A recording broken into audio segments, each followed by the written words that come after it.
Ok, bueno, bienvenidas y bienvenidos a esta segunda sesión del Seminario de Investigación 1 del Doctorado en Sistemas y Ambientes Educativos que imparte la Universidad Veracruzana. Forman parte de una segunda generación interinstitucional y aquí en esta pizarra está lo que el doctor tuvo a bien proponer como los momentos que a lo largo de esta sesión vamos a estar viviendo y viendo a través de esta plataforma de Webex.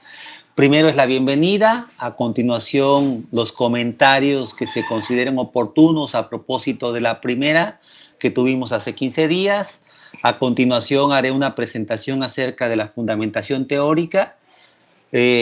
Abriremos, no está aquí registrado, pero abriremos una sesión para dialogar con ustedes.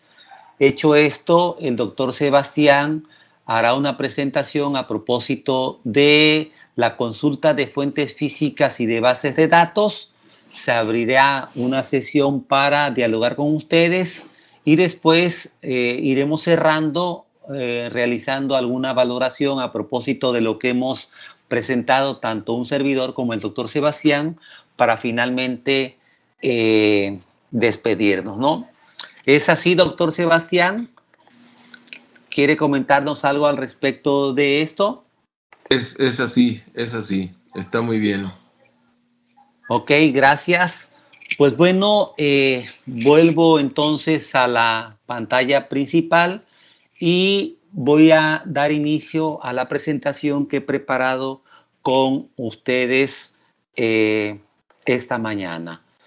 Creo que en virtud de la naturaleza del seminario de investigación y lo que hemos hecho la semana pasada a propósito de qué es un estado del arte y lo importante de su papel en el desarrollo de un trabajo de investigación, me parece que en este momento bien vale la pena seguir insistiendo en lo importante que es el trabajo de fundamentación teórica.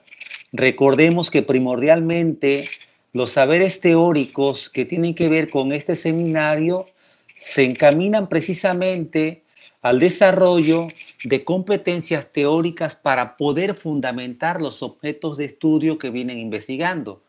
De allí que se haya planteado como evidencia de aprendizaje dos productos que son especialmente importantes. Por una parte, el estado del arte y un avance en torno a la fundamentación teórico-conceptual que ustedes puedan desarrollar individualmente. Y a propósito de ello, entonces, tendremos que seguir enfatizando en la necesidad de ir contribuyendo a legitimar la forma en que estamos tratando de explicar, de entender, de analizar nuestro objeto de estudio.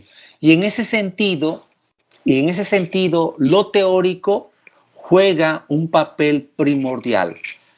Hago un paréntesis aquí para apuntar que tenemos que reconocer que el doctorado se ubica en un campo de conocimientos. Y ustedes, desde sus trayectorias disciplinarias, pero también profesionales, vienen construyendo un camino desde disciplinas que no necesariamente se ubique en el campo educativo en términos de su formación disciplinaria. Quizás sí, como parte de sus biografías, han alimentado esta mirada disciplinaria a través de saberes empíricos que han ido recogiendo como parte de su profesión académica o docente.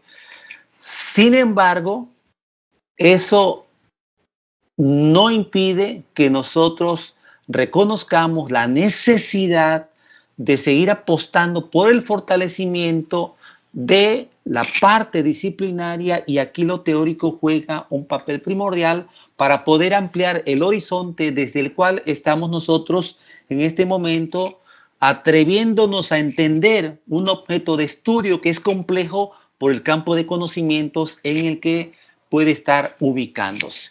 Y entonces para ello, tal y como lo apuntamos en la primera sesión, en la presencial, la revisión de las fuentes es imprescindible. Por eso es leer, leer, leer. Y como se decía en la película Toy Story, hasta el infinito y más allá. Dicho lo anterior, nosotros entonces somos estudiantes que tenemos caminos disciplinarios diferentes, historias, biografías personales diferentes, que en el contexto de un trabajo académico lo sabemos. Hay razones académicas para poder fundamentar teóricamente un trabajo. En ese sentido, en la licenciatura, en la maestría, tuvimos acercamientos y podemos en ese sentido recuperar lo que entendimos y pudimos haber aprendido en aquel momento. Es decir, toda investigación científica y social demanda un horizonte teórico. ¿Para qué? Para precisamente explicar, comprender y llegado el momento, estar en condiciones para poder transformar los objetos de estudio que venimos trabajando. Al respecto de ello, entonces, cada uno de ustedes tienen que demostrar esas competencias teóricas, pero también conceptuales. Y aquí hago un paréntesis, un apunte que me parece oportuno. Justo esta mañana he platicado con Paola y con la doctora Beitia que tenemos que resolver la parte de claridad conceptual. ¿Para qué? Para tener mejores condiciones de nombrar aquello que queremos nombrar en el contexto de nuestros proyectos de investigación. Y ya lo apuntaba el doctor Sebastián en la sesión anterior. Todo concepto viene desde un constructo teórico que se ubica en una perspectiva teórica. Y eso es importantísimo que nosotros, de cara a un proyecto doctoral, lo tengamos bien presente. ¿Por qué?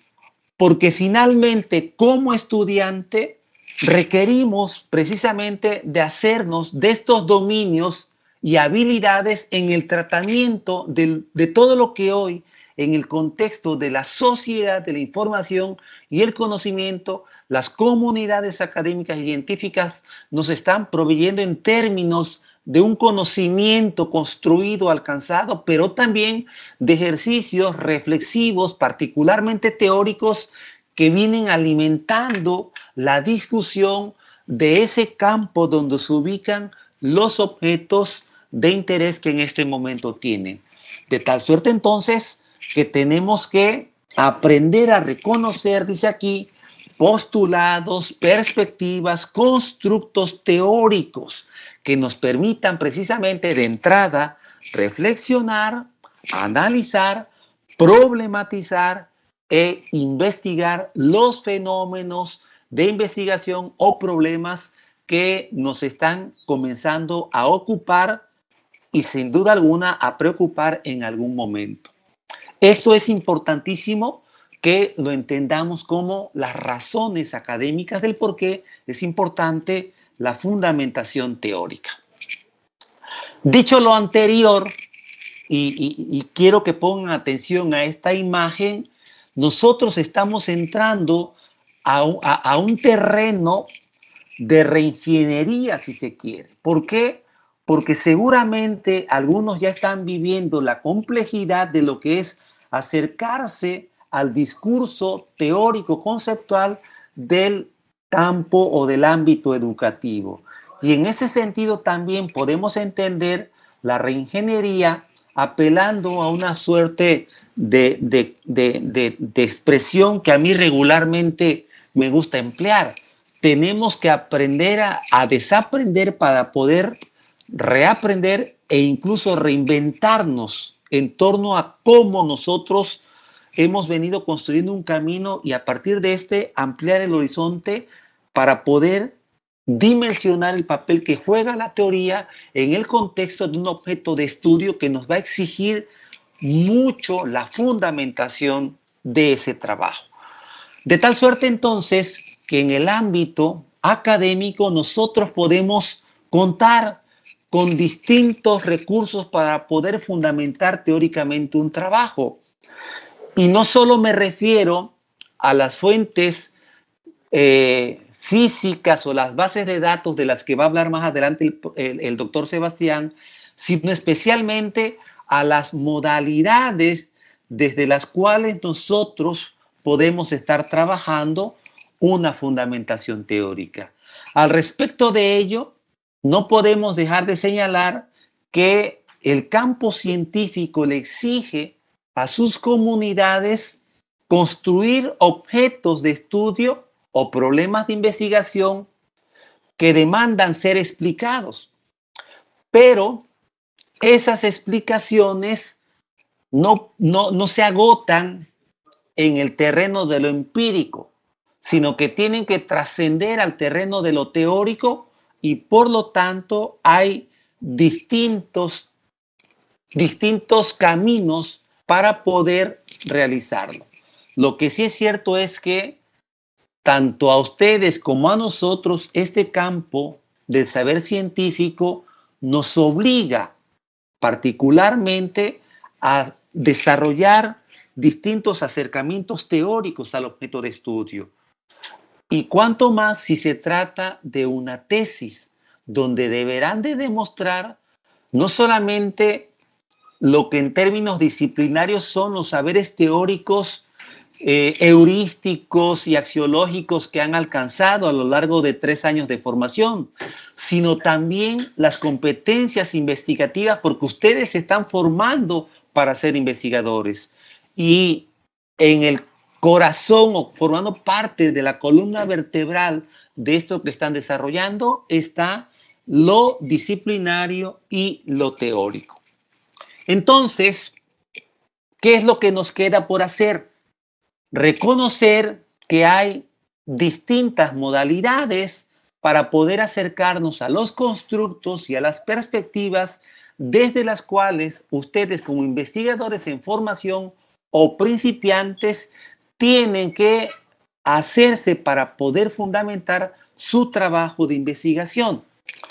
Y creo que desde la licenciatura, y por acá en cortito hablamos que incluso desde el bachillerato, para algunos de nosotros, hemos escuchado hablar de marcos conceptuales, de marcos teóricos y últimamente de estados del arte. Ya creo yo que profundizar en ello puede resultar lugares comunes, pero me parece que en el contexto de lo que queremos nosotros, tanto el doctor Sebastián como un servidor, es razonable y pertinente volver a lo mismo. Y les voy a poner ejemplos del por qué. Ya sabemos que es un marco conceptual. Hay algunos autores que hablan acerca de la necesidad de trabajar a nivel básico, es decir, a nivel de las definiciones y los atributos de esos conceptos, de esas categorías, de variables, indicadores que nos permitan configurar un espacio común de entendimiento. ¿Entre quiénes? Entre ustedes y sus primeros lectores, que son quienes, su director de tesis, su codirector de tesis, llegado el momento, y por supuesto, su tutor académico. Pero además, quienes desde afuera los comenzarán a leer. ¿Por qué? Porque en el seminario interinstitucional, perdón, en el coloquio interinstitucional, llegarán a evaluar sus trabajos doctores externos a la Universidad Veracruzana. Y por lo tanto, el espacio conceptual que permita un entendimiento disciplinario es básico. Y si de pronto nosotros queremos hacer un trabajo desde una suerte de modelo socioconstructivista, es importante distinguir por qué tenemos que aclarar la forma en que vamos a nombrar a uno de nuestros sujetos de la educación o agentes educativos. ¿Será el profesor? ¿Será el estudiante? ¿Por qué es importante hablar de estudiante en el contexto de este constructo? y no de alumno? ¿Por qué de aprendiz dicen otros y no de estudiantes? Eso es importantísimo y por ello el marco conceptual. ¿Por qué? Me tocó estar en una tesis donde a la muchacha le preguntan, oye, entonces tú estás convencida de que el constructivismo es viable y que además tú te identificas con este postulado.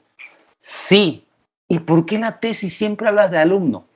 ¿Sale? Entonces es importantísimo el marco conceptual. Y cuanto más si de pronto estamos llegando por primera vez a un terreno formal de discusión disciplinaria en términos teóricos.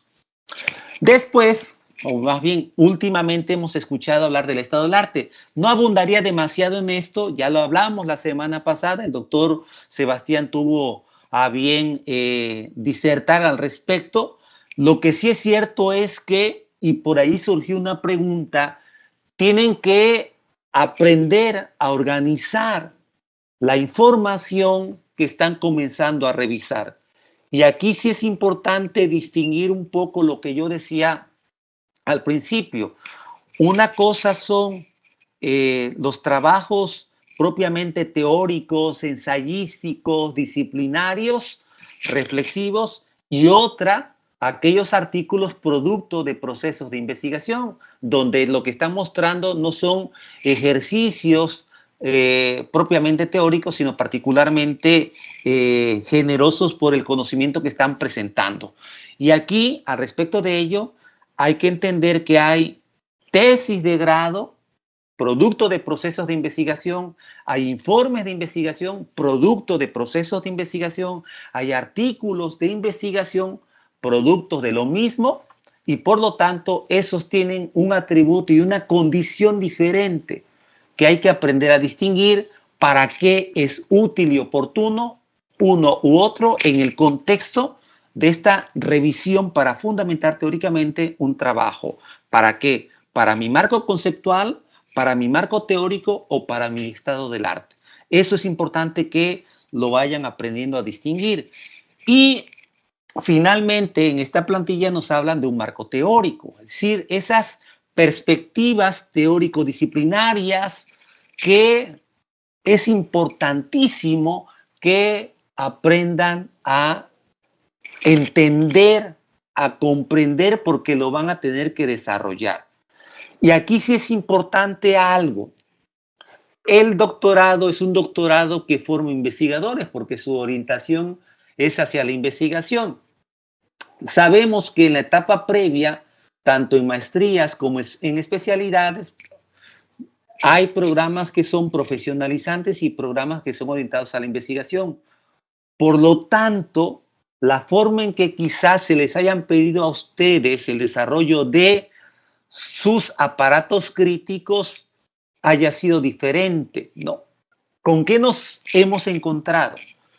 Que de pronto un marco teórico no necesariamente cumple con lo que se supone es un marco teórico, que es, lo ha dicho el doctor Sebastián tanto en la primera como en la segunda sesión.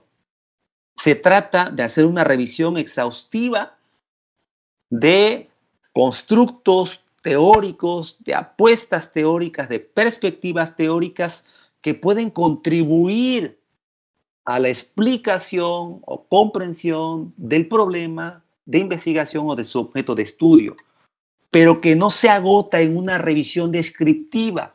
Hay que asumir un posicionamiento académico frente a esas miradas diferentes que vienen desde autores y comunidades diferentes, que nombran el mundo de manera distinta, y ese mundo nombrado de manera distinta es donde se ubican las distintas posibilidades desde donde puede ser abordado un problema de investigación. Y por lo tanto, tienen que poner a dialogar las diferentes perspectivas, tienen que asumir una postura frente a ellas. Y si estamos haciendo este ejercicio, estamos cumpliendo con algunos de los atributos o características que tiene un marco teórico y deja de ser descriptivo para ser expositivo, explicativo, pero particularmente debatido. Y eso es el chiste de un marco teórico. Aprender a dialogar con ellos, pero asumiendo un posicionamiento crítico, reflexivo, dicen algunos, desde un pensamiento de segundo orden, para apropiarnos de algún postulado y decir por qué este sí y por qué los demás no. ¿Vale? Entonces, eso es particularmente importante.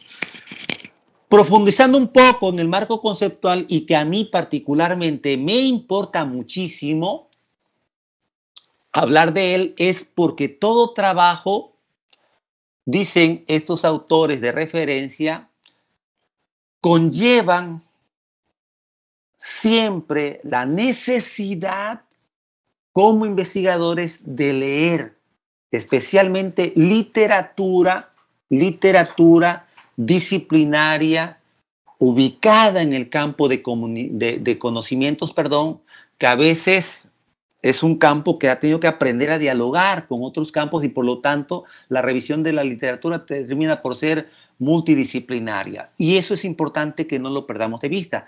Aquí el detalle es qué tanto tenemos prácticas y hábitos de lectura. Un poco remito al foro y lo que hemos estado conversando al respecto. ¿Por qué? Porque si tenemos hábitos o prácticas de lectura, solemos ser organizados para leer, pero las formas en que leemos también pasa, y lo hemos dicho en el foro, por los estilos de aprendizaje. Y si a esto le agregamos que luego no tenemos tiempo para leer, pues bueno, hay que aprender a resolver estrategias para finalmente acceder a esa lectura y por eso es importantísimo la organización de todas nuestras fuentes. Todo investigador entonces requiere de esto porque esto le dará mayor claridad disciplinaria para poder nombrar lo que estamos, nombrando. Y miren, ahorita que estoy tratando de construir esta idea, vuelvo a lo que yo les decía. Hay muchos que siguen hablando de alumnos y de pronto en sus trabajos se fundamentan en el constructivismo. Y eso es una contradicción teórica, ¿sale? Que desde la base conceptual erró y no se enderezó. Acuérdense que árbol que nace torcido, nunca su rama endereza. Entonces, más vale que desde el marco conceptual tengan claro esto, ¿ok?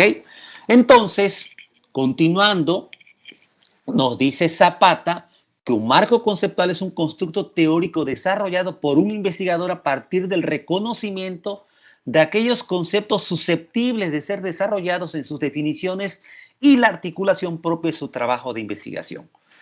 Miren, yo creo que bien vale la pena que como ejercicio vayan aprendiendo a reconocer qué conceptos tienen un atributo disciplinario y tratar de reconocer desde qué campo y desde qué perspectiva se fueron construyendo, ¿no? De pronto yo pregunto a mis estudiantes, oigan, ¿ustedes saben desde dónde viene el concepto de sociedad? ¿Desde dónde viene el concepto de sujeto social? ¿Desde dónde viene el de persona? ¿Desde dónde el de gente? Y eso en un doctorado hay que tenerlo bien clarito. Por eso el marco conceptual, como nos dice Zapata, es importante, porque reconocemos entonces estos conceptos que en este momento son primordiales para resolver con claridad cómo lo estoy entendiendo, para que mi director de tesis sepa cómo lo estoy yo, no solamente conceptualizando, definiendo, sino entendiendo. Y una cosa, traten también de buscar qué es un concepto y qué es una definición, porque de pronto lo podemos meter en el mismo tamal, pero como ingredientes son diferentes. Pero el colmo sería que lo entendiéramos como sinónimos, son cosas distintas, ¿ok? Entonces, es importante que eso lo tengamos resueltos. Entonces, dice Álvarez Monge al respecto del marco conceptual, que también se conoce como un marco de referencia conceptual. Es decir, el concepto como tal sigue estando presente. Como sugerencia, subrayen conceptos, traten de hacer esas listas que ustedes tienen, desde allí Vayan haciendo primero en lo básico un glosario y luego articúlenlos en un esquema para ver cómo ustedes están realizando a través de ellos un ejercicio de representación, de organización y que se acerca mucho a una abstracción que suele ser muy, muy importante, ¿no? Al respecto de esto, entonces, ¿por qué? ¿Por qué es importante leer? Primero, porque nos da ideas. Dos, ayuda a comprender qué están haciendo otros investigadores en el área. Tres, amplía la perspectiva y sitúa el trabajo en contexto. Cuatro, la experiencia personal directa nunca, jamás será suficiente. Por más que nos creamos la última botella del estadio, siempre tenemos que leer. Para legitimar los argumentos, y eso es importantísimo que ustedes lo tengan presente. Y lo hemos comentado en los foros. Por ahí ha habido, en el caso de algunos de ustedes, la generosidad para compartir ejercicios que rebasan lo que propiamente se esperaría en un foro, incluso a través de archivos. Y me parece que en ese sentido sí es importante, y así se ha comentado, reconocer la forma en que finalmente un argumento se fundamenta a partir de alguna referencia, cuanto más en un trabajo de investigación, ¿no? Puede propiciar un cambio en el parecer que tenemos sobre algo, y eso creo que nos ha ocurrido a muchos, ¿no? Los lectores, perdón, los escritores, y usted llegará a hacerlo, o sea, ustedes, ¿no? Necesitan lectores, ¿no? Yo creo que eso también es importante para criticar eficazmente lo que otros han hecho, para aprender más sobre métodos de investigación y su aplicación en la práctica, para encontrar áreas que no se han investigado. Me parece que esas 10 razones para leer nos hacen ver que, como dicen, se dice en esta tabla, perdón, no nos queda de otra, ¿no? Y aquí está la referencia de donde hemos tomado ese texto, de un libro que les sugiero lean, porque estas dos autores y él lo hicieron pensando en sus estudiantes de doctorado. Entonces, bien vale la pena que ustedes lo lean, y el libro se llama ¿Cómo se investiga? Es de la editorial Grau. Continúo. Hacia un marco teórico. Bueno, esto que están viendo allí ustedes, si le ponen particular atención, se dan cuenta que es una suerte de modelito donde vemos la composición de cada uno de esos elementos que componen lo que teóricamente hace ver que un trabajo finalmente es fundamentado, perdón, ¿no? Se habla de que es un sistema lógico, de la importancia que tienen las observaciones, de la posibilidad que da la teoría para desarrollar sus supuestos, de cómo también desde la teoría podemos ir desarrollando un pensamiento especulativo, de cómo a través de la teoría podemos explicar fenómenos, de cómo se puede modelar, como en el caso que finalmente representa esta imagen, cómo a través de la teoría nosotros podemos llegar a conjuntar ideas, planteamientos que al cabo de un trabajo de investigación pueden llegar a ser verificables. La teoría finalmente nos sirve para todo esto. Recuerden, estamos hablando de un trabajo académico, de un trabajo científico, por lo tanto, la academia y el trabajo científico se legitima a partir de lo que se fundamenta teóricamente. Al respecto de ello, entonces, diríamos que si queremos obtener el grado y desarrollar estas competencias disciplinarias, investigativas, discursivas, lo teórico es fundamental. Por lo tanto, están obligados a revisar, a seleccionar, a discutir y a decidir sobre esa perspectiva teórica desde la cual van a apostar por la explicación de su problema de investigación. Es importante también señalar, y digo, si recordamos el concepto de paradigma y luego pensamos en un enfoque cualquiera que sea, sabemos que el enfoque Es decir, la forma en que un investigador se relaciona con una realidad que quiere investigar está bajo el amparo de un paradigma. Entonces, si yo hablo de positivismo, el enfoque cuantitativo se relaciona intrínsecamente con este paradigma, ¿no? Entonces, también los enfoques metodológicos se ubican en esa perspectiva teórica y por lo tanto esto da no solamente consistencia, sino congruencia tanto ontológica como epistemológicamente hablando. Ya sé que la palabra ontológica y epistemológica son en algunos casos palabras nuevas. En la siguiente lectura que hagamos para el foro, entraremos de lleno a ese terreno porque nos importa muchísimo, muchísimo que tengamos claridad al respecto. ¿Por qué? Porque si queremos desarrollar un proyecto de investigación, tenemos que saber cuál es la concepción que tenemos de una realidad que queremos investigar, y eso tiene que ver con lo ontológico, cómo le vamos a hacer para poderle investigar, y eso tiene que ver con lo epistemológico, y desde qué perspectiva la vamos a analizar, y eso tiene que ver con lo teórico, ¿ok? Rápidamente, ya luego lo iremos abordando con puntualidad. La naturaleza del marco teórico, entonces, dice Briones, y leo textualmente, es el uso de una o más teorías en las cuales se fundamenta directamente el problema de investigación. Monge Álvarez, aquí está, habla del marco teórico y él señala que tiene que ver con una descripción, con la explicación y el análisis que en el terreno teórico nosotros como investigadores hacemos para poder plantear una investigación.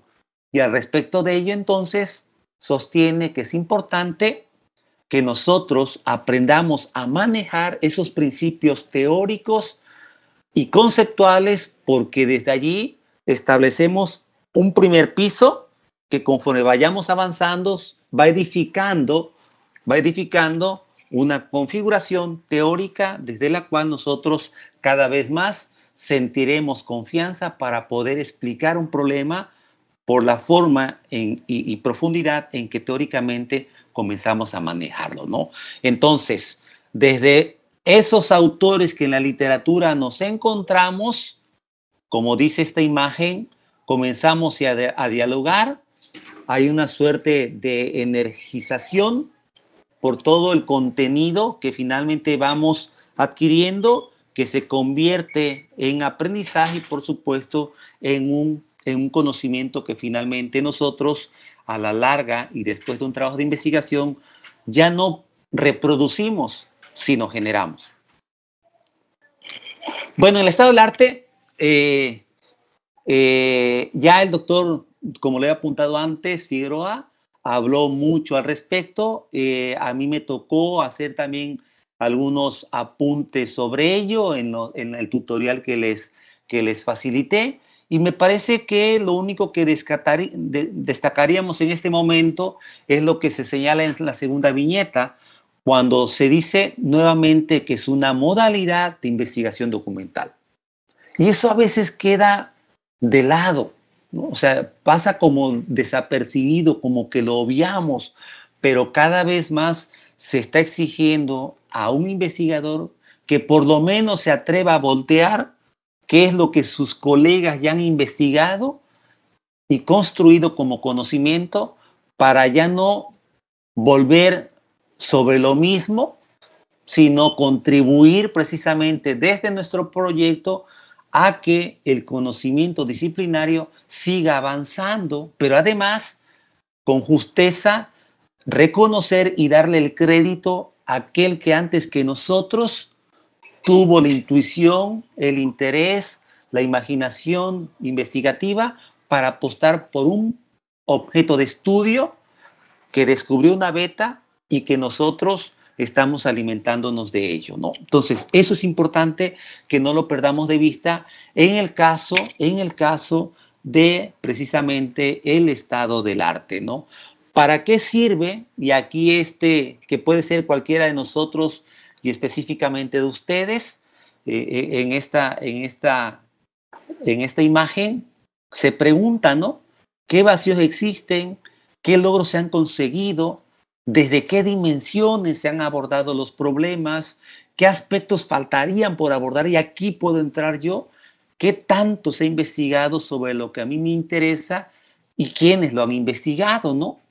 Ya la semana pasada alguien me preguntaba que cómo diseñar una matriz en Excel para comenzar a hacer manejable la cantidad de miles de fuentes de consultas que hay, ¿no? Pues bueno, aquí hay 6 preguntas que pueden terminar por ser indicadores en una celda de Excel para alimentar con ese tipo de información y dar respuestas a preguntas como estas después de la consulta que hemos hecho de autores para ir construyendo esa base de datos relacionadas con el estado del arte. Cualidades del estado del arte. No hay estados de arte únicos ni estandarizados, un poco lo comentábamos el día de ayer, ¿no? Yo creo que aquí sí es importantísimo cómo cada uno de nosotros reconoce las fortalezas y las debilidades en el entendido que se trata de un ejercicio documental para saber el estado que guarda el conocimiento con relación a un tema o problema que quiero investigar. Y en ese sentido, me parece que sí es importante rescatar de los documentos revisados los enfoques teóricos, ¿no? La forma en que finalmente se revisaron para algunas investigaciones ciertos documentos, ¿no? ¿Qué es lo que podemos encontrar en una fuente como conocimiento alcanzado y que finalmente representa un conocimiento que puedo yo adquirir? La dimensión conceptual de los trabajos que se han revisado, los enfoques metodológicos y los ángulos de estudio, es decir, las perspectivas teóricas, los constructos o los modelos desde donde se han hecho los estudios que estamos nosotros consultando, ¿ok? Digo estudios, ¿ok? Es importantísimo que el estado del arte tenga que ver con conocimiento construido, ¿ok? Conocimiento construido. Y eso es importante que ustedes lo tengan presente. Y aquí está un esquemita que ya tuvimos la ocasión de revisarlo en la clase anterior, ¿no? Por cierto, pueden localizar esta guía para la elaboración de estados del arte que publican estas colegas colombianas, que además es un ejercicio didáctico porque está pensado en el contexto de los semilleros de investigación que las academias en Colombia promueven mucho entre sus estudiantes. Bueno, ya para ir terminando, diríamos entonces que la fundamentación teórica es primordial, es decir, no nos queda de otra, estamos obligados a ello para poder legitimar no solamente la forma en que queremos entender el objeto de estudio, sino el propio conocimiento, resultado de la investigación que estamos a punto de iniciar o ya hemos iniciado, ¿no? Facilita, por lo tanto, la explicación y comprensión de estos problemas, permite, y creo que es lo importante, el desarrollo de competencias conceptuales, teóricas, discursivas y disciplinarias en nosotros, además de ampliar el horizonte desde el cual comenzaremos a dimensionar la complejidad de los objetos de estudio que van a comenzar a construir en este doctorado en sistemas y ambientes educativos, ¿no? Y por supuesto, en términos heurísticos, nos habilitan, ¿no? ¿Por qué? Porque desde la pregunta, ¿y ahora cómo le hago con tanta información? Pues bueno, es un ejercicio cognitivo que nos obliga a diseñar estrategias que tengan que ver más bien con lo que nosotros requerimos y por lo tanto vamos alcanzando otros niveles de cognición, ¿no? Y nos vamos habituando a ser sistemáticos, organizados y encontrar los caminos para apropiarnos finalmente de la información, ¿no? Ya por ahí en un foro les comentaba yo en uno de mis comentarios que en las lecturas que ustedes tienen, a excepción de una, todas están codificadas, ¿no? O sea, entonces es una forma en que yo reviso mis lecturas, porque les decía yo a partir de allí sé para qué ese fragmento que he codificado de una u otra forma, ¿no? Y por lo tanto, cuando nosotros desarrollamos estas competencias, el nivel de profundidad y los matices permiten finalmente desarrollar mejores investigaciones, ¿no? Ya no es ni blanco ni negro a propósito de matices, ¿no? Sino, ¿y qué tal ir? ¿No? Entonces, eso sí es particularmente importante. Y finalmente, enriquece la perspectiva para construir mejores objetos de estudio. Bueno, con esto yo estaría terminando. Voy a dejar de compartir esta presentación, ¿sale? Y regreso con ustedes a nuestra plataforma. Listos. Ahora bien, si hay algún comentario, alguna pregunta, alguna observación del doctor Figueroa después de lo que he presentado, adelante. Quizá, Genaro, un tanto advertir la semejanza en cuanto a los comentarios que hemos hecho respecto de lo importante que es esta delicada tarea. Y yo querría, si lo permites, abundar un tanto en cuestiones que ya se han señalado, pero un tanto como a manera de reflexión sobre lo hecho. Pensaba mientras escuchaba la presentación la relación tan grande que existe entre las cuestiones del lenguaje y nuestra forma de aproximarnos a nuestros objetos de estudio. Tenemos realmente una necesidad ingente de leer, porque entre otras cosas, lo que tenemos que hacer es recuperar ese sentido de lo que es la terminología, y eso nos lleva de la mano a las cuestiones de carácter teórico-conceptual que ya se han destacado tanto. Es interesante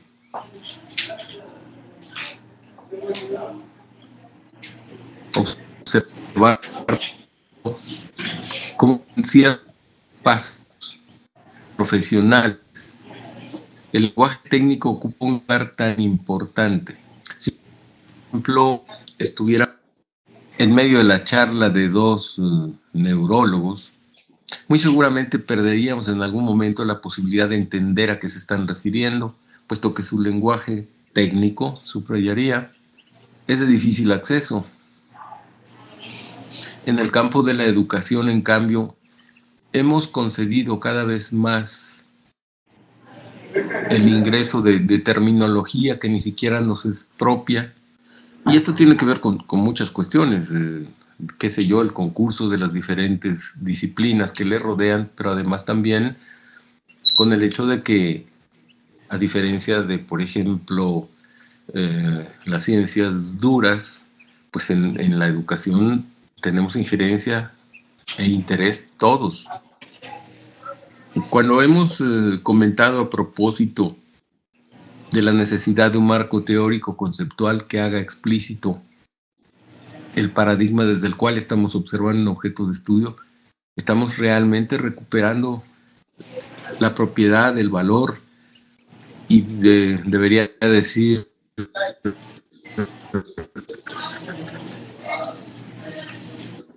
lo restrictivo que comprensiblemente cuanto más específico el objeto de estudio, más técnico el lenguaje, más propio de aquello que se está estudiando y menos accesible para quienes no tengan una formación que permita decodificar ese tipo de lenguaje. Es importante que conservemos eso presente porque en la medida que nosotros tengamos efectivamente un lenguaje a propósito, pues evitaremos contradicciones y confusiones en aquello que queremos compartir. De ahí la necesidad de lo que hoy incluso el doctor Aguirre estaba insistiendo, en la posibilidad, si tal fuera, de generar un proceso de asquesis. Esto es algo que permita, si esto fuera posible, desaprender lo hasta aquí aprendido para proceder de una manera, pues diría yo que científicamente ingenua, a empezar a incorporar aquellos conceptos, aquellas teorías, aquellas metodologías que nos van a permitir hacer un trabajo riguroso que sea juzgado de manera positiva por quienes nos van a examinar todo tiempo. Esa presentación en el coloquio interinstitucional, perdón, tiene mucho que ver con esa necesidad de poner a disposición de una comunidad epistémica, que es la del doctorado en sistemas y ambientes educativos, nuestros avances, de tal suerte que puedan ser evaluados por quienes acuden a estos espacios específicos, y a donde nosotros tendríamos que mostrar con total claridad cuáles son aquellas cuestiones que son pilares de nuestra investigación.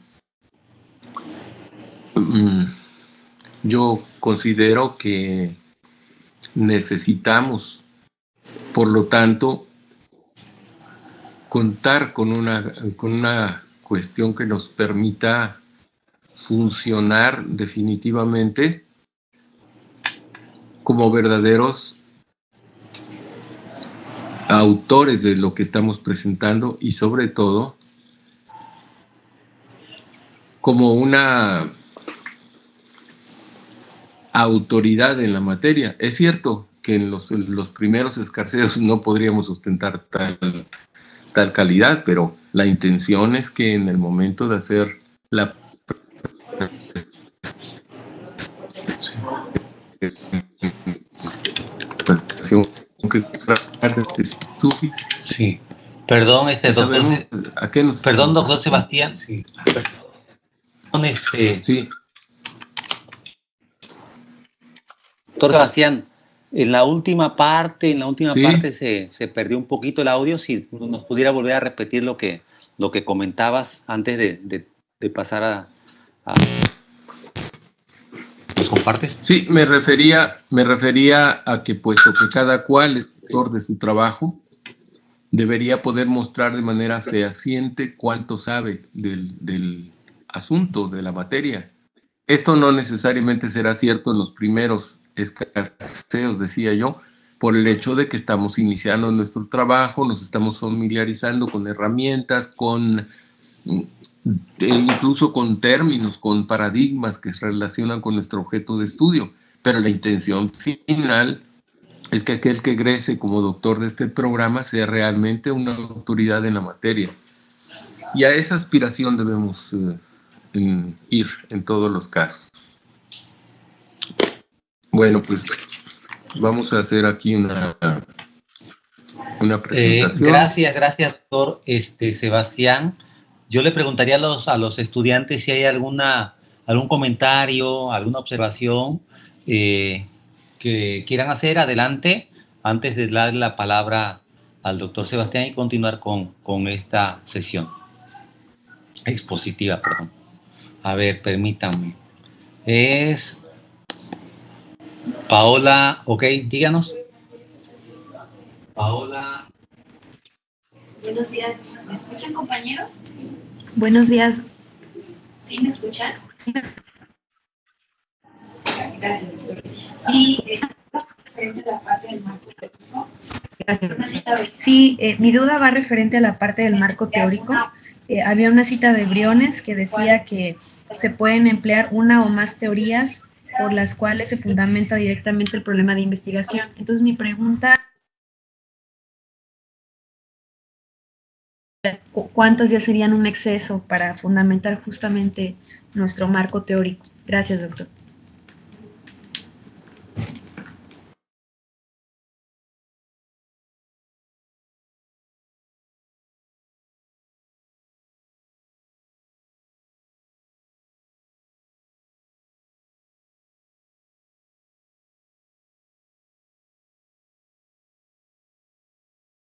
Ignoro a quién iba dirigida la pregunta. Voy a contestar en lo que a mí respecta. Ya después el doctor Aguirre, si lo desea, complementará. Claro que sí. Efectivamente, sí, creo que en algún caso es posible echar mano no solo de la teoría, pero también lo vería como una situación que reclama una toma de decisiones basado fundamentalmente en cuál es el dominio y el manejo que se tiene, en este caso, si se decidiera, de dos teorías. Si usar una teoría implica tener un conocimiento suficiente sobre los límites del paradigma que le implica, el dominio de la cuestión teórico-conceptual a la que nos hemos referido una y otra vez, pues pensar en vincular dos teorías me parece que es una temeridad y que es algo que merecería la pena ser analizado en conjunto con el director del trabajo, puesto que si ya he comentado en un inicio que la apropiación de un lenguaje técnico reclama entrega, disciplina, una serie de cuestiones. Asquesis, por cierto, se relaciona con el ascetismo en un sentido etimológico. Entonces esto pues supone un grado de suficiencia bastante amplio. En conclusión, es posible llamarlo además de una teoría, pero esto reclama mucho mayor dominio teórico-conceptual, metodológico, en fin, que el que implicaría utilizar una sola. Doctor Aguirre. Gracias, doctor Sebastián. Sí, a mí me parece que coincido con este señalamiento que haces acerca de que puede ser una temeridad, ¿no? Yo creo que efectivamente se tendría que conversar con el director de tesis en el entendido que, tal y como lo hemos mencionado, si nosotros utilizamos más de una teoría, dos teorías, estas teorías por lo menos tienen que coincidir en el paradigma desde el cual, desde el cual fueron finalmente construidas, porque de lo contrario entraríamos en una tensión y en un desencuentro que haría incongruente y falto de consistencia al ejercicio de fundamentación teórica, ¿no? Yo creo que es posible siempre y cuando se cumplan con algunas consideraciones y entre ellas, por supuesto, los dominios que ya como investigadores se tengan para poder comprometerse a asumir un posicionamiento frente a un objeto apelando a dos constructos teóricos, ¿no? Me parece que no le agregaría nada al respecto. El doctor Sebastián ha sido particularmente puntual al respecto. Y si hay alguna otra pregunta por parte de los compañeros, adelante, para proceder en todo caso, si no la hay, a la presentación del doctor Sebastián. ¿Alguien quiere preguntar algo? ¿No? Bueno, doctor Sebastián, perdón, a ver, ¿quién fue? Adrián. Díganos, Adrián. Buen día, doctor. Es únicamente para preguntar respecto a lo que comentó, la actividad de la próxima semana. ¿Va a referirse a la parte de los conceptos de epistemológico, ontológico y teórico? ¿Qué diferencias existen entre estas posturas?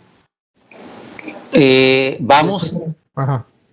Lo que vamos a hacer es a compartir un primer texto que habla en términos epistemológicos acerca del papel que juega un sujeto de conocimiento frente a un objeto por conocer. Ese es el texto del que vamos a hablar. Entonces, dará pie a hacer preguntas en torno a esto y las siguientes lecturas van a indagar precisamente sobre eso que hemos platicado esta mañana, ¿no? El doctor Sebastián, por ejemplo, terminó una expresión como comunidad epistémica. Vamos a comenzar a entender a qué nos referimos cuando hablamos de comunidades epistémicas, pero la lectura específicamente de la siguiente semana, en todo caso sí, semana tiene que ver con la condición del sujeto epistémico frente a un objeto por conocer. A eso se refiere, ¿vale? Bueno, espero que haya respondido a tu pregunta. No es exactamente teoría sobre lo ontológico y epistemológico, sino nosotros, como estudiantes de un doctorado, en nuestra condición de sujetos cognoscentes, ¿qué tenemos que entender frente a una realidad que queremos investigar? ¿No? Bueno, Si no hay otra pregunta, doctor Sebastián. Si no hay otra pregunta, doctor Sebastián, le doy la palabra para que proceda a su disertación. Gracias. Sí, perdón. Estaba ocupado tosiendo. No, adelante, adelante. Bueno, pues tendrán que ser indulgentes porque me estoy recuperando de una faringitis como de primer mundo, es decir, de mucha calidad. Ok, entonces entendemos. Gracias, doctor. Sí. Bueno, en términos de lo que ya hemos comentado a propósito de la sesión de hoy, yo voy a abundar un tanto más sobre esto que ya habíamos comentado desde la sesión anterior y que se vincula justamente con la presentación que el doctor Aguirre acaba de hacer. ¿Están viendo la presentación? Hola.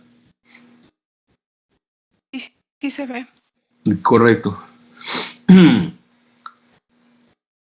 A veces, precisamente por lo que en su momento comenté, porque hemos ido haciendo concesiones al campo en el cual estamos inmersos y donde se dan cita pues personas con formaciones y perspectivas diferentes, se ha ido desvirtuando el papel de ciertos elementos que componen a una investigación. Posiblemente este sería uno de ellos y ha llegado la situación hasta tal punto que algunos estudiantes de licenciatura en particular consideran que el marco teórico es un asunto que es necesario y por lo mismo que es obligado, pues hay que resolverlo de la manera más económica posible. Y generalmente se hace a llegarnos una cantidad razonablemente grande de información respecto de algo y luego después pues se va reseñando lo que cada autor comenta al respecto. Evidentemente esta situación carece de algo que es justamente la construcción de una perspectiva teórica, el tener una forma de observar una porción de la realidad, que es aquella que estudiamos y que nos reclama, entre otras cosas, como ya se ha dicho, una cantidad ingente de lectura, pero después un proceso de análisis suficientemente riguroso y a final de cuentas la creación mediante el proceso de síntesis de una perspectiva teórica, de un modo de ver, de observar ese trozo de realidad que es aquello que estudiamos. Para ello, pues hay autores como este, que es de los más famosos en el momento, que nos señalan cuáles son las formas como habría que acudir a la revisión de la literatura. Por cierto, los expertos en lenguas españolas protestan airadamente porque dicen que literatura es una cosa y la información científica otra, pero como está tan divulgado el término, pues vamos a dejarlo así.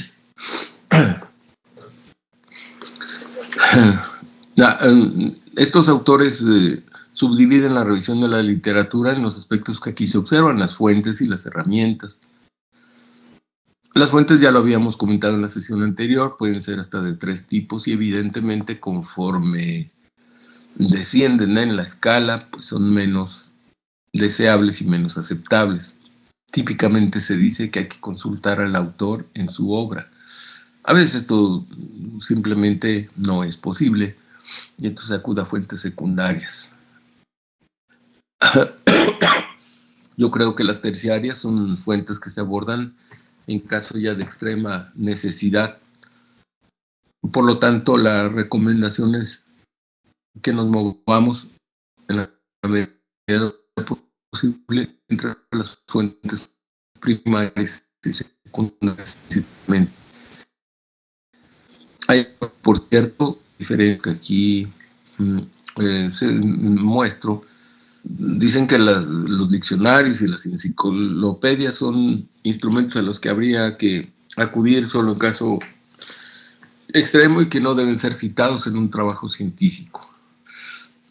Sin embargo, pues por claridad, por responder al planteamiento de los autores, los muestro tal cual están. Evidentemente la parte de las herramientas, como cualquier creación humana, pues se refiere a la parte más pragmática del asunto y la manera como nosotros registramos, evidentemente para después recuperar las consultas que hayamos hecho. De ahí que tanto las fuentes como las herramientas son cuestiones de sumo valor para el investigador científico. Esta es una serie de preguntas que bien podrían servir como guía. A mis alumnos de licenciatura les digo que como examen de conciencia, para saber en qué medida hemos hecho una revisión de calidad de la información disponible. Ya habíamos comentado en la sesión anterior de que hay documentos que por su naturaleza no van a responder al criterio de haber sido publicados 5 años atrás. Son los textos clásicos, son aquellos que fundamentalmente muestran alguna teoría que surgió muy probablemente antes de que muchos de ustedes nacieran. Y es en esos casos que se considera la excepción a la regla. Pero cuando se trata sobre todo de piezas de investigación, nosotros querríamos saber que ustedes están publicando material que no rebasa los 5 años de antigüedad como un aspecto preferente. Bueno, pues como sé que seguramente todos ustedes ya están leyendo ávidamente sobre el tema, voy a dejar unos segundos esta diapositiva para que hagan ahí una revisión cuidadosa y para que me permitan toser un poco a gusto, ¿eh?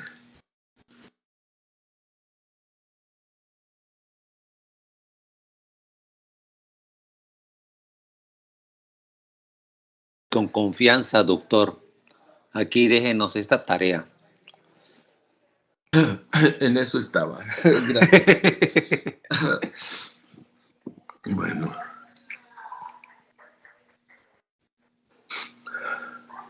Habida cuenta que ustedes van a hacer esta tarea, pues bueno, ya veo que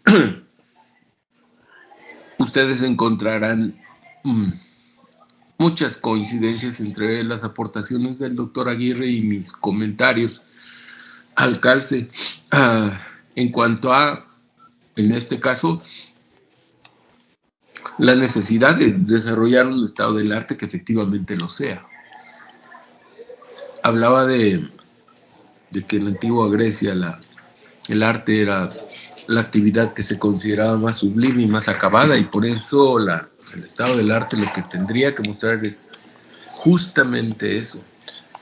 Ustedes tendrían que posicionarse en esa revisión de la literatura como gente que ha tenido una actividad acuciosa en la búsqueda de información, primero que nada relevante, y después en un trabajo de composición para presentar al lector una muestra clara, panorámica que desea abordar y no dejar dudas respecto de que son gente que conoce de la materia. Parte del trabajo en el doctorado implicará justamente que además ubiquemos a quiénes son aquellas personas, aquellos investigadores que son los representantes de aquello que nosotros estamos estudiando, para que en combinación con el trabajo con nuestros directores de tesis, pues hagamos contacto con tales personas y podamos comunicarles nuestro interés por saber más al respecto. Cuando a veces sobre todo los estudiantes de licenciatura, me dicen, oiga, pero ¿sería posible comunicarse con un investigador, con alguien que ha publicado un libro, un artículo al respecto? Y yo le contesto afirmativamente, pero les digo, es importante que superemos el nivel a veces como social, que parecería superficial, y comunicarle nuestro interés, a su vez haciéndole un comentario respecto del trabajo que ha efectuado, y decirle pues que es de nuestro interés por una cuestión específica, tal como el desarrollo de un proyecto. En el caso de ustedes, por supuesto, en este trabajo de investigación que va a derivar en una tesis de grado. Cualquier investigador, me parece, querría convertirse en interlocutor de un estudiante que está demostrando primero interés y después suficiencia en el manejo del trabajo hecho. De ahí que desde ahora mi invitación a que ustedes se mantengan informados de aquello que les interesa, y que en su oportunidad, cuando venga el caso, puedan hacer contacto con alguna persona que está trabajando en investigación respecto al tema de su interés. Bueno, las herramientas, decía, son importantes para nuestro trabajo, como lo son para cualquier trabajo manual. No podríamos imaginar a una persona que viene a casa a reparar la instalación eléctrica si se presentara con las manos vacías y comenzara a solicitarnos unas pinzas de corte, unas pinzas de punta, un calibrador, qué sé yo. Igualmente, no imaginamos a un estudiante de doctorado que no cuente con las herramientas suficientes para, primero, recuperar la información relevante, para registrar primero la información relevante y después poderla recuperar en el momento oportuno. Y aquí las herramientas juegan, decía, un papel muy importante. Aunque la referencia que ustedes observan aquí no necesariamente obedece a la antigüedad a la que en principio me referí, tomemos como base que es un texto clásico en nuestra disciplina, y que ustedes, por supuesto, pueden actualizar en la medida que hagan más y mejores consultas. Pero me pareció que era suficientemente claro como para darles una idea, o mejor dicho, como para complementar el conocimiento que seguramente ya tienen de los tipos y maneras de elaborar una ficha, sea del tipo que sea. Ustedes verán, por ejemplo, bueno, que la finalidad de las fichas es efectivamente organizar la información. Tan importante es organizarla como después poderla recuperar, y eso depende mucho de la serie de apoyos de que nos sirvamos para poderlo hacer. Aquí la autora pues señala algunos tipos de fichas, 2 en específico, y a su vez muestra pues qué es lo que debe contener cada una de ellas.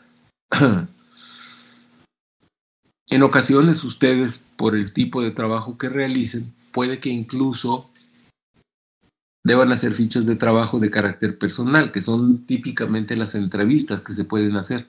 Bueno, a propósito de cuando hablaba de investigadores connotados en el campo, pues es muy probable que ustedes puedan abordar alguno de ellos durante un congreso, durante cualquier tipo de reuniones que la comunidad epistémica de investigadores en educación pueda tener, y lo pueden entrevistar, y esa referencia es válida para su trabajo de grado, habida cuenta de que lo hagan de una forma apropiada. Recuerdo que uno de los comentarios fue en el sentido de por qué se debería preferir Etal o Icols, por ejemplo, en una serie de citas, y yo comenté algo que tiene que ver con el modelo de citas que se elija en el campo de trabajo. En nuestro caso, decía, en el doctorado en sistemas y ambientes educativos, el modelo de citas que utilizamos es APA, y de ahí pues tendríamos que ver cuál es la edición que se ha elegido para saber cuál es el tipo de de señalamientos que se debe hacer en el escrito. Pero eso es solamente un comentario al margen para ampliar un tanto sobre lo antes dicho. Bueno, la autora hace una serie de recomendaciones a las cuales pues ustedes podrían atender o no en función de la experiencia que ya tengan en la elaboración de fichas.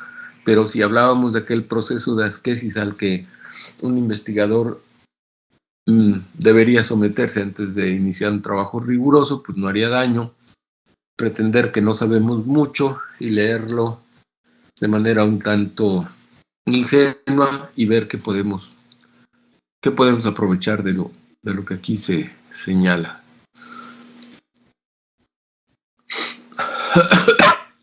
Por favor, el hecho de que diga que restrinja sus fuentes a unas cuantas, tomémoslo como cuando hablamos del punto de partida para su investigación. En efecto, no concebiríamos una tesis de grado que no tuviera una cantidad razonablemente grande y actual de referencias, pero es importante comenzar con una cantidad que gradualmente se haga más amplia para que podamos profundizar un tanto más en el trabajo de registro.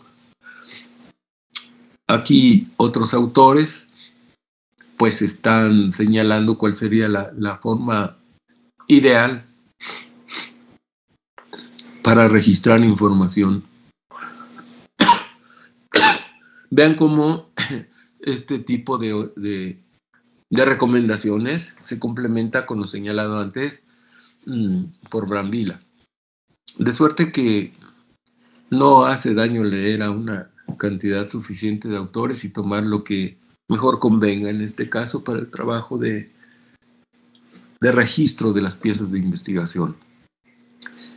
Por supuesto que es válido crear una herramienta propia a partir de lo que varios autores señalan. Lo que es importante es que sea eficaz para ustedes, que sea eficiente, que les permita tanto registrar como recuperar la información.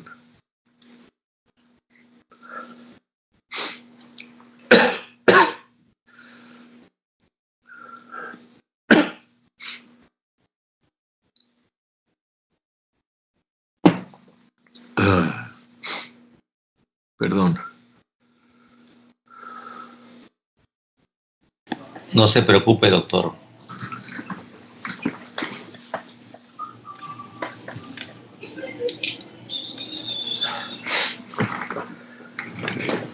Mientras ustedes hacen la tarea. Ajá. Yo aprovecho a inhalar y a toser. Entonces, esta es una tarea que se resulta ahí sí, complementaria. Bueno. ¿Eh? Sí, Genaro. No, iba a decir que no sea bochorne, estamos en familia.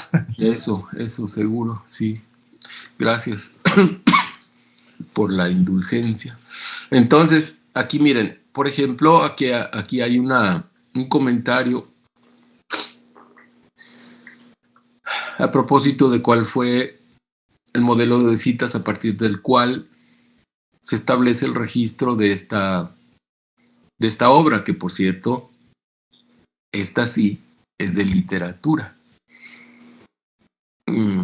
Yo decía que los expertos en letras dicen, no, la literatura es algo que corresponde al campo del arte, no al campo de la ciencia. Y ya saben, porque ya lo he mencionado varias veces, a qué obedece esa dicotomía.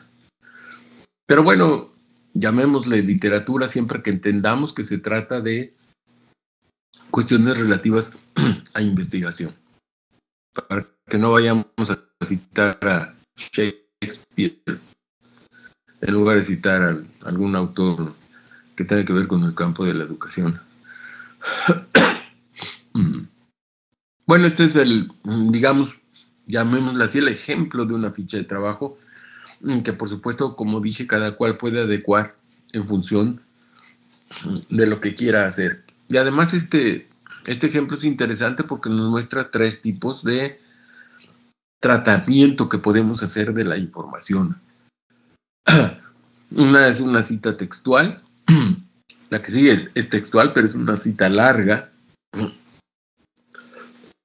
Y finalmente la paráfrasis, que como todos sabemos, tiene que ver más con la perspectiva del que está tratando la información que con la información misma. Razón por la cual cuando queremos ser muy rigurosos en algo y queremos evitar confusiones por razones de estilo, acudimos a la cita textual, la cual pues es deseable que no sea tan abundante. No entenderíamos un marco teórico que estuviera plagado de citas textuales. Sin embargo, si el asunto es tan especializado que cualquier desviación en el uso de un término pudiera llevar a confusión, pues tendríamos que hacerlo.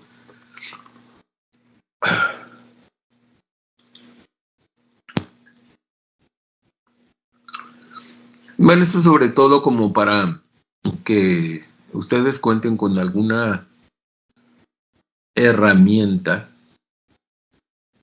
para cuando recurran a las bases de datos, asunto que seguramente ya estarán haciendo, pero creo que no resulta ocioso hablar sobre el particular. Y lo importante es que ustedes sepan que hay personas que se han dedicado a trabajar para facilitarnos la tarea en este aspecto. Por ejemplo, como está disponible en línea, pues ya ustedes pueden acudir a esta guía y consultarla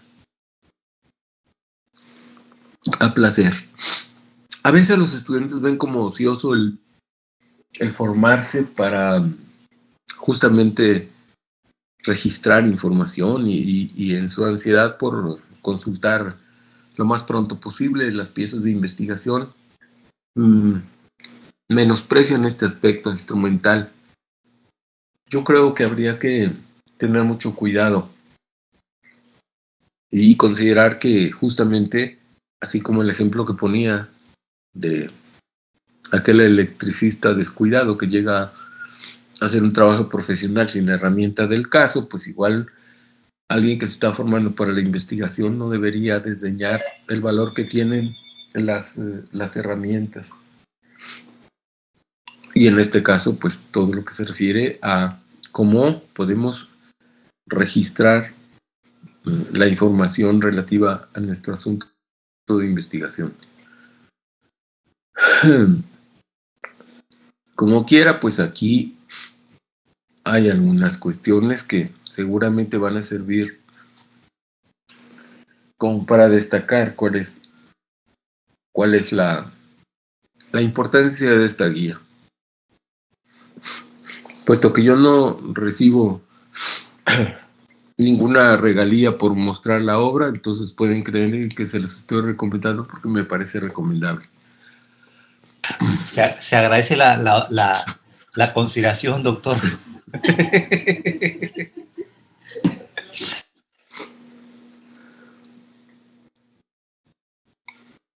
Fíjense que aquí, por ejemplo,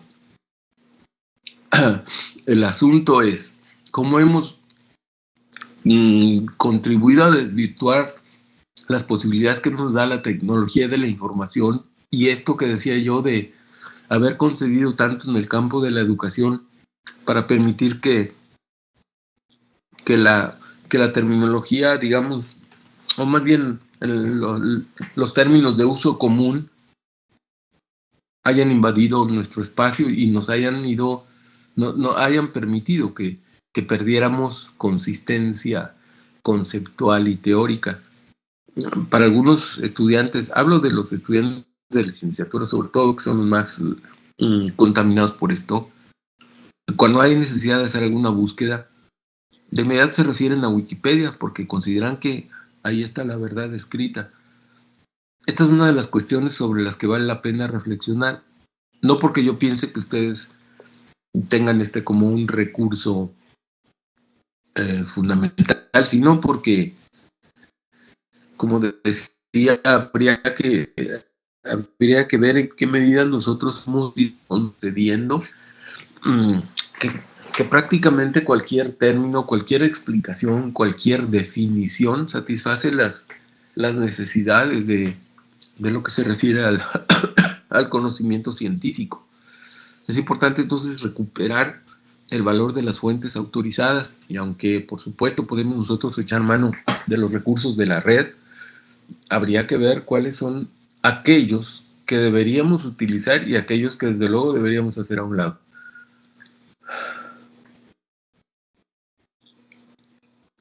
Es importante porque hace, digamos, como el análisis de cuáles son los elementos que componen a una ficha, un elemento de registro.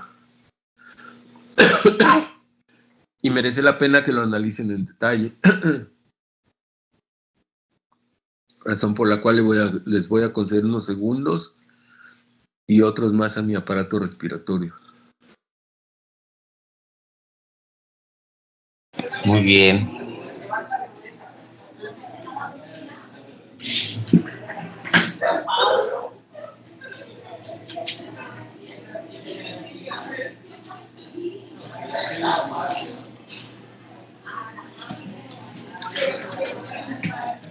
Noten cómo, por ejemplo, en el aspecto, en el punto 6, donde se habla del rigor,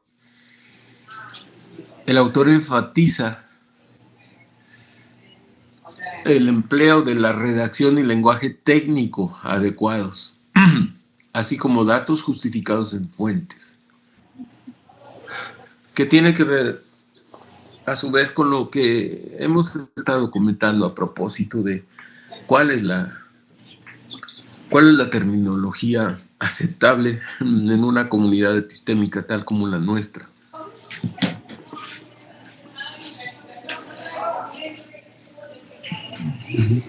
Por lo demás, consideraría que los otros elementos pues, son los de una ficha común y corriente, pero este aspecto me pareció importante de destacar. El rigor. Hemos hablado del rigor una y otra vez y pues es importante precisar a qué nos referimos cuando hablamos de esto. La liga para el libro.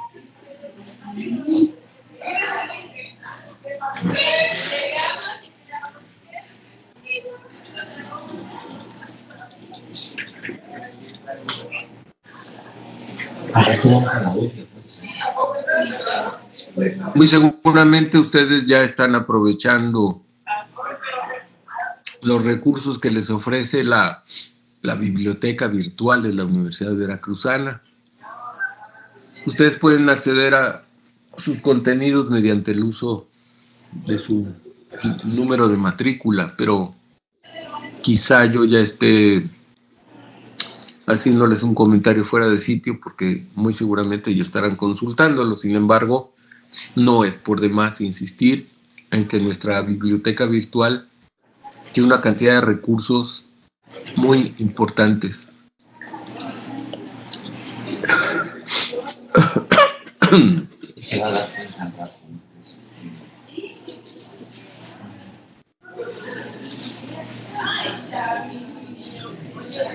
Aunque claro, hemos dicho que difícilmente vamos a encontrar una guía regia para lo que tenemos que hacer porque hay muchas opiniones y las opiniones en contraposición con los hechos pues son cuestiones que merecen ser aceptables en función de quién las emita. Pues me parece que nunca está por demás consultar autores que en este caso hablan a propósito de cómo documentarse científicamente sobre algún aspecto de investigación y reflexionar sobre estas competencias que el autor señala, ¿no? Que es algo a lo que ya también, por cierto, nos hemos referido. Es importante encontrar la información, es importante decidir qué tan útil es y luego, por supuesto, utilizar la información, registrar y luego ser capaces de recuperarla cuando venga el caso.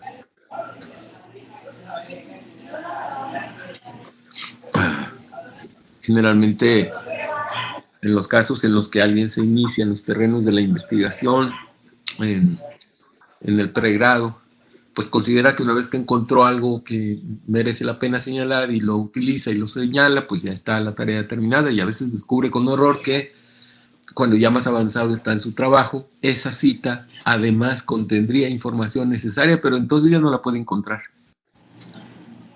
Ya, por ejemplo, olvidó dónde incluso encontró físicamente el libro, o cuál es el vínculo que le va a llevar al documento, no tuvo cuidado de descargar el PDF, lo que sea. Y por eso es importante reflexionar en estos aspectos y pues tomarlos en cuenta como aspectos, como cuestiones de reflexión para tomar decisiones respecto de cómo vamos a ir haciendo este trabajo, que por cierto es un trabajo que no termina, sino quizá con la redacción última y entrega del documento, porque invariablemente seguirá apareciendo información que, por ejemplo, respalde nuestros hallazgos o bien que los contradiga y que amerita ahí una discusión interesante. Si lo que encontramos está poniendo en cuestión la teoría existente o si va a llenar algún espacio, algún vacío de conocimiento, en fin. Por eso la importancia de tener la información a la mano y poderla recuperar.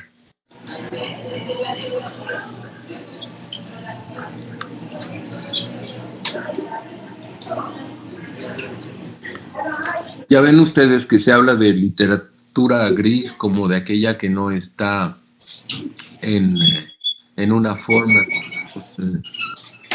científicamente aprobada, pero que es útil.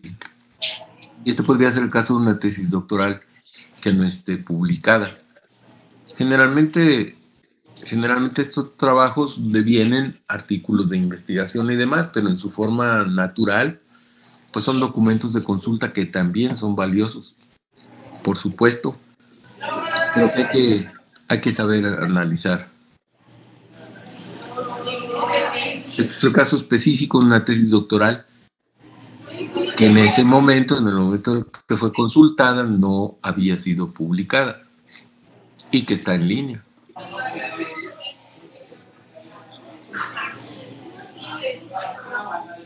Es muy probable que en el camino ustedes puedan encontrar muchas tesis que ameriten su consulta, así como otros tipos de documentos a los que se refiere de manera genérica como literatura gris, que por cierto lo debemos a ese afán de los europeos por ponerle nombre a todo.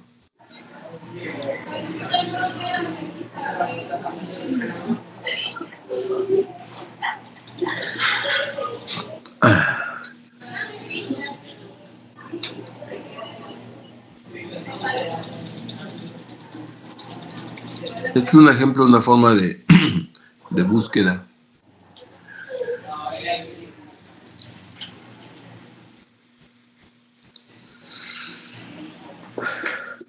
Insisto que quizá son recursos que ustedes ya están utilizando, pero me pareció importante mostrarlos a efecto de que si pudiera agregar algo a lo que ya saben, a lo que ya dominan, pues que lo incorporen, y de otra forma, pues que lo mantengan presente.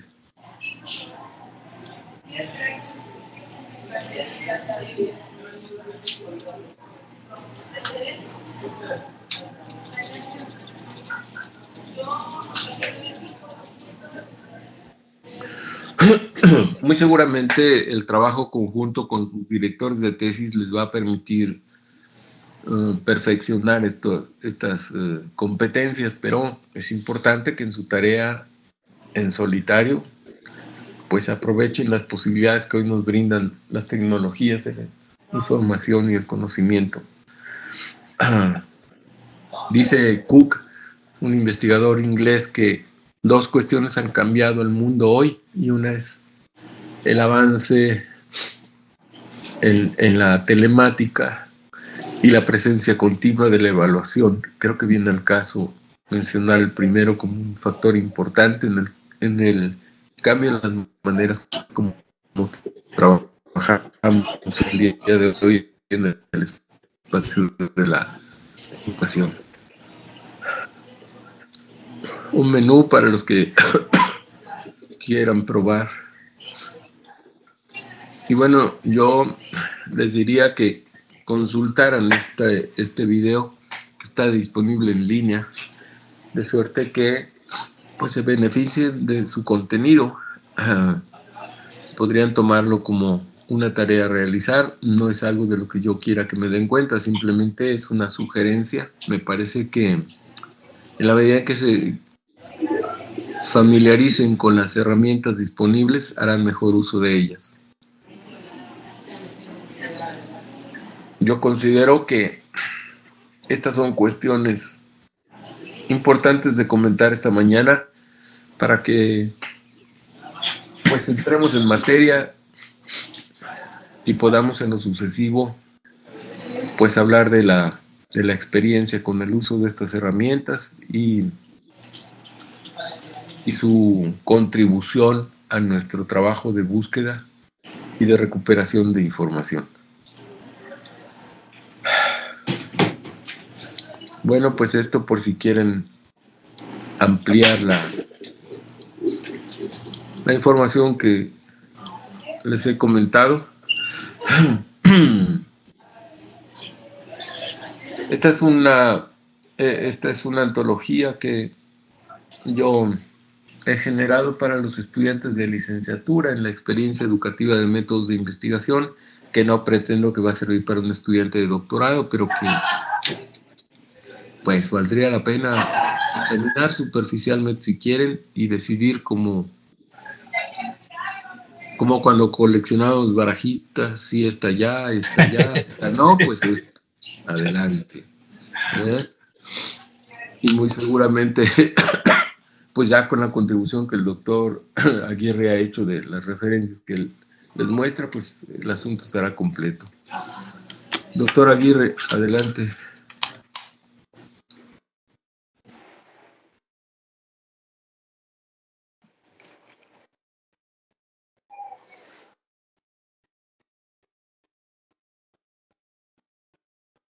Bueno, adelante.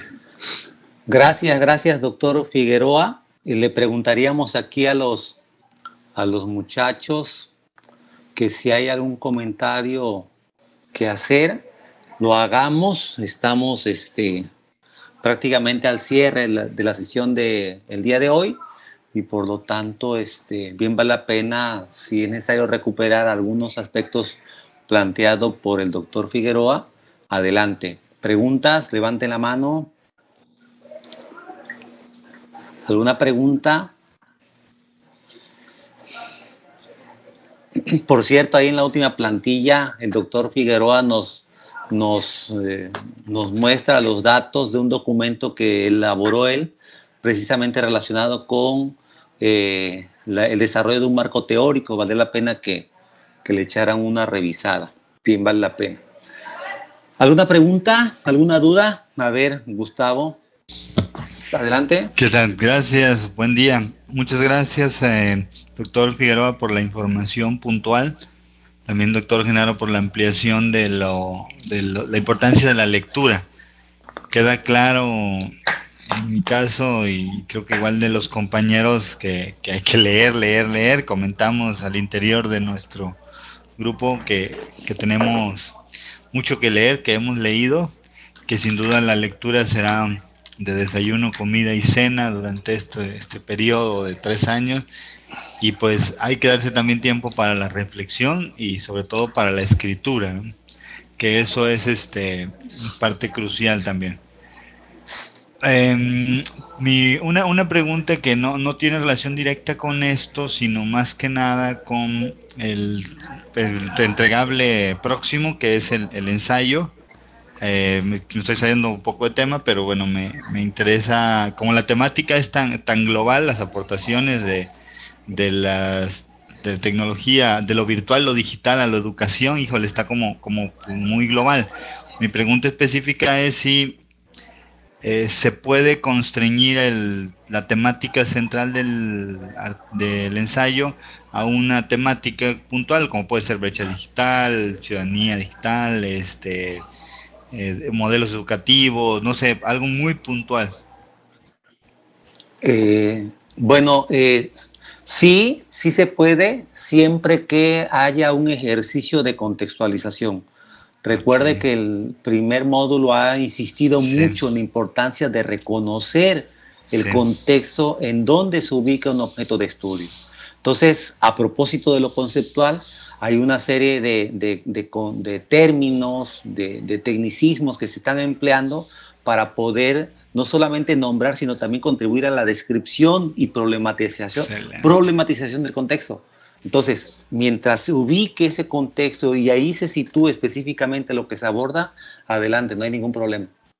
Ok, muy bien, gracias y gracias por esta precisión y por la información que complementa este proceso formativo en el que estamos. Sale, gracias Gustavo. ¿Alguien más?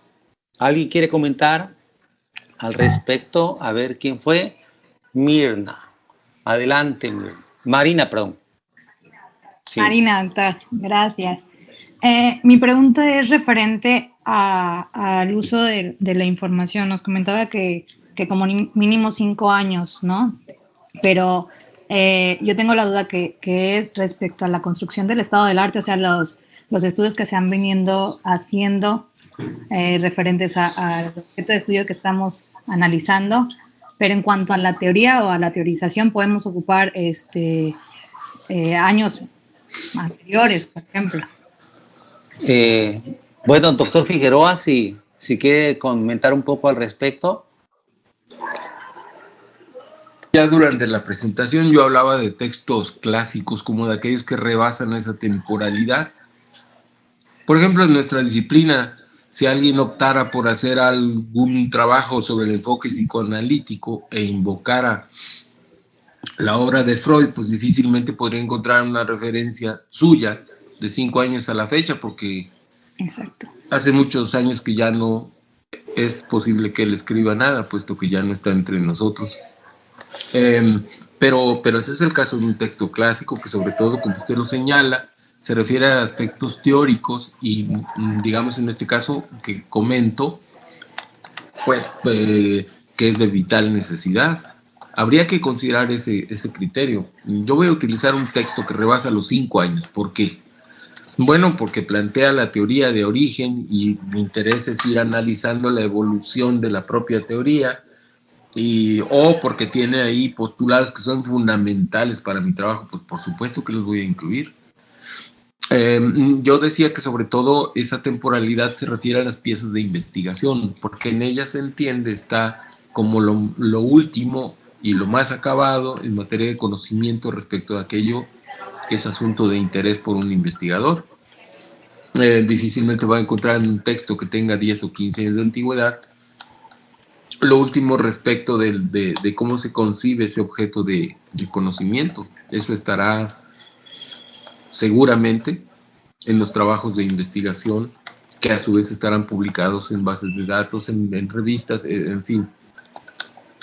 Espero que esto conteste su pregunta y le agradecería que me lo dijera. Sí, muchas gracias. Sí, lo que pasa es que sí es como fundamental, o creo que es fundamental usar, como usted explica, ¿no? El origen de los términos, o sea, el cómo se empezaron a usar los conceptos. Entonces, esa era como mi duda. No, eso seguramente que es exigido, ¿eh? Yo con usted pues considero que es importante trazar una línea de tiempo. Lo que sí es que veríamos como insuficiente que solo se tuviera a la teoría en su origen y no al estado actual del conocimiento sobre la propia teoría, qué tanto está siendo respaldada, cuáles son las lagunas de conocimiento que no ha satisfecho y de donde, por cierto, usted va a extraer el valor teórico de su trabajo, en cuestiones así. Gracias por la pregunta. Gracias a usted, doctor. Gracias, doctor Sebastián. ¿Alguien tiene alguna otra observación, comentario, pregunta? A ver, Luz Yadira, adelante.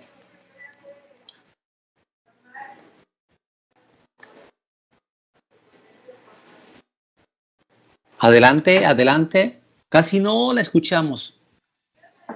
Voy a tratar de hablar un poquito más fuerte. Ahí ya está mejor. Perfecto. Yo nada más quería agradecer, no sé, la verdad, todo el conocimiento que nos han compartido esta sesión. y todo lo que han sido las herramientas me dejan muchas reflexiones, porque sí, ya estaba averiguando, yo creo que igual que todos mis compañeros, leyendo, recabando información, buscando formas de cómo organizarla, pero también es el cómo, los objetivos y todo lo que vimos para poder hacer mejor lo que es nuestro marco teórico, marco conceptual, referencial, etcétera. Entonces, pues les agradezco mucho los conocimientos que nos están compartiendo y nos dejan mucha tarea. Ok, bueno, gracias. Hablando de tareas, recuerden que el 2 de octubre es la entrega de ese texto al que hacía referencia Gustavo. Y por otra parte, me parece que vale la pena que el lunes estén al pendiente acerca de la actividad que Ingevi nos va a correr sobre la lectura a la que he hecho referencia a pregunta de Adrián. Bueno, yo creo que estamos prácticamente llegando al final de la sesión. Ya está dicha el horario, Karina, allí en la plataforma, no lo recuerdo en este momento. Pero sí, qué bueno que hace esa pregunta para estar al pendiente ustedes, porque si no se cierra el sistema y ya no se pueden entregar. Perdón, lo que yo iba a decir es que me parece que hemos hecho una sesión que esperamos contribuya a este proceso que están viviendo ustedes. Sí es importante no perder de vista la naturaleza del porqué la fundamentación de un trabajo como el que ustedes van a realizar. Agradezco al doctor Sebastián Figueroa que aún en medio del problema de salud que tiene, haya estado esta mañana con nosotros haciendo la presentación que nos acaba de realizar. Y bueno, si se quiere despedir de nosotros, doctor, adelante. No abusamos por el problema de garganta que tiene, pero bueno, valdría la pena que nos dijera adiós. Con ustedes. Y antes de despedirme, quiero hacer un reconocimiento a la interacción productiva que sostengo con Luz Yadira, quien me ilustra con sus conocimientos y con su compromiso con el trabajo, lo que yo tendría que mostrarles, porque es muy importante tener la visión, la perspectiva del estudiante para saber por dónde es que van, pues, qué sé yo, sus inquietudes o sus dudas, las posibles preguntas que pueden tener, y buscar en esta interacción a distancia algo que les permita aprovechar algo de lo que mostramos y mantener así pues una comunicación fluida. Un saludo a todos y gracias por esta interacción tan interesante que podemos sostener. Gracias, doctor. Y bueno, a todos ustedes también les agradecemos que hayan estado en esta sesión, y efectivamente me parece que en la medida que este espacio vayamos entendiéndolo como un espacio para dialogar, pero también para colaborar en tanto comunidad de aprendizaje, siempre será rica la experiencia, ¿no? Gracias, y estamos en comunicación a través de los medios y las plataformas que correspondan. Esperen al respecto de las siguientes actividades el comunicado que les haga. Gracias, y voy a proceder a cerrar precisamente la grabación de esta sesión, que espero hoy en la tarde hacérselas llegar, esta como la de la primera sesión virtual. Que tengan bonito fin de semana. Un abrazo a todos. Gracias, doctor Figueroa. Nos vemos pronto. Gracias a ti. Hasta pronto.